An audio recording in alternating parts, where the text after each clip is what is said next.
কিরে সোহেল আর সোহাগ, তোরা দুজন কি রোজা আছু? মহাজন আসলে আজকে আমি রোজা থাকতে পারি নাই। ও আচ্ছা। এ সোহাগ, তুই কি রোজা আছু? হ্যাঁ মালিক, আমি রোজা আছি। মাশাআল্লাহ, যাক ভালো লাগলো। এই নে, এখানে 1000 টাকা আছে, কাম শেষে বাড়ির নাকি ইফতার নিয়ে যাইস। ঠিক আছে মালিক।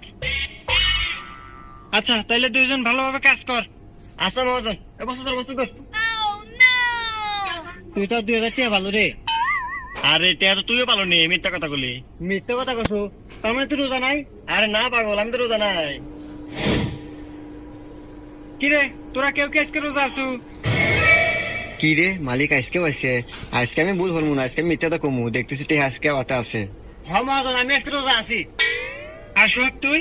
না মহাজন, হ্যাঁ সাথে সাথে পাই নাই। ও আচ্ছা, তাইলে তুই এক কাজ কর, বাসায় যা দেখ তোর ভাবি বিরিয়ানি রান্না করছে, যা খাওয়া দাওয়া করে আয়গা। আচ্ছা মহাজন, আমি যাইতেছি। ধর।